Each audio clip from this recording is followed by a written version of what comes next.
স্বৈরাচারী শাসক নির্বিচারে কত মানুষকে হত্যা করেছে। এই দেশের নিরীহ নিরপরাধ ভবিষ্যতে জাতির জাতীয় সম্পদ শত শত শিক্ষিত ছেলেকে হত্যা করেছে। কেনা জানে না স্বৈরাচারী সরকারের কথা। পিলখানায় দেশের ঊর্ধ্বতন সেনাদের হত্যা করেছে। পৃথিবীর মানুষ জানে নির্বিচারে বহু মানুষকে হত্যা করেছে। ক্রস ফায়ারে বহু মানুষকে হত্যা করেছে। বহু মানুষকে গুম করে অন্যায়ভাবে ন্যাক্কারজনক নোংরা অশোভনীয় ঘৃণিত পদ্ধতিতে হত্যা করেছে। সিলেটের বিত্তশালী সুনামধন্য এমপি ইলিয়াস তার অন্তর্ভুক্ত।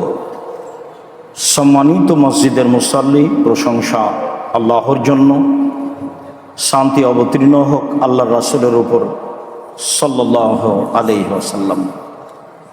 আজ জুমার খুতবায় সংক্ষিপ্ত সময়ে বক্তব্যের বিষয় জুলুম, অত্যাচার। জুলুম, অত্যাচার, নির্যাতন সম্পর্কে এক গুরুত্বপূর্ণ সংক্ষিপ্ত তথ্যবহল বিবরণের চেষ্টা করব ইনশাআল্লাহুল আজিজ। সম্মানিত মসজিদের দ্বীনী মুসল্লি ভাই বোন, জুলুম একটি বড় অপরাধ যার ক্ষমা আল্লাহ তাআলার নিকটে নেই,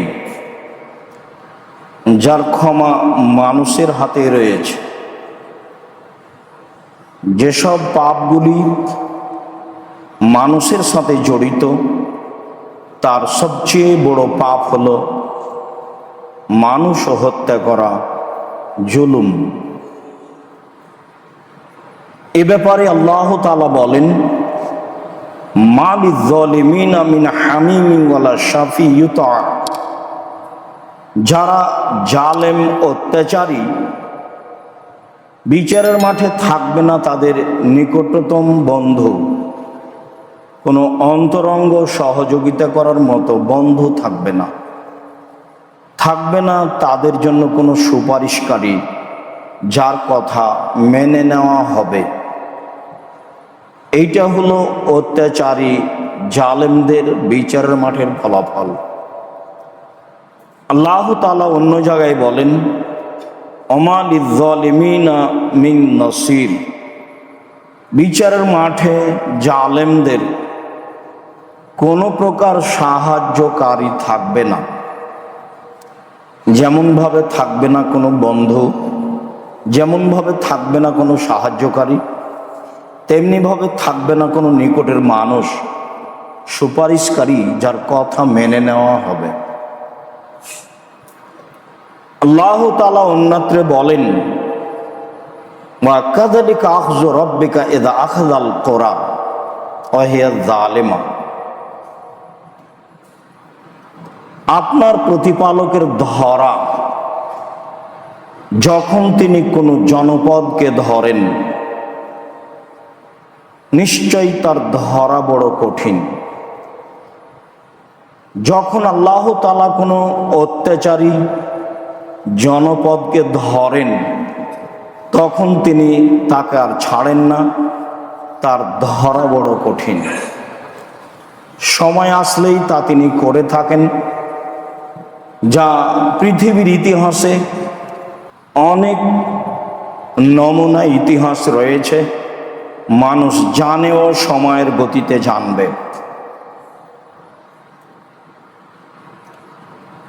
এ ব্যাপারে আবু যার গেফারি রাদিয়াল্লাহু তাআলা আনহু বলেন, রাসূল সাল্লাল্লাহু আলাইহি ওয়াসাল্লাম বলেছেন, আল্লাহ তাআলা বলেন, মানে হাদিসে কুদসি, আল্লাহ তাআলা বলেন, ইয়া আদম ইন্নী হারামতু যুলমা আলাইয়া। হে আদমের ছেলে মেয়ে, শুনে রাখো, আমি আমার নিজের উপরে জুলুমকে হারাম করেছি। আমি মানুষের প্রতি জুলুম করব না। ওয়া জাআলতুহু বাইনাকুম মুহাররামান, আর আমি জুলুম করা কাজটি তোমাদের উপরেও হারাম করেছি। ফালা তাজালামু, তোমরা পরস্পরে জুলুম করো না। আমি নিজের উপরে জুলুম হারাম করেছি মানে তুমি আমার প্রতি অন্যায় করবে, তুমি একজনের প্রতি অন্যায় করবে আর আমি আল্লাহ সেটা মাফ করে দিব, এই কাজ আমি করব না। এই কাজ আমি নিজের উপরে হারাম করেছি। একজন মানুষকে হত্যা করলো, হত্যা করে আল্লাহর কাছে ক্ষমা চাইলো আর আমি সেটা মাফ করে দিব। একজন মানুষের টাকা আত্মসাৎ করলো আর আমার কাছে ক্ষমা চাইলো, আমি সেটা ক্ষমা করে দিব, এমন কাজ আমি করব না। এরই নাম জুলুম। এই জুলুম আমি নিজের উপরে হারাম করেছি, এই কথা আল্লাহ তাআলা বলেন। তারপর বলেন, দেখো পৃথিবীর মানুষ, পুরুষ নারী, তোমরা মনে রেখো তোমাদের উপরে আমি জুলুম করা কাজটাকে চিরদিনের জন্য হারাম করেছি। অতএব তোমরা পরস্পরে জুলুম করো না।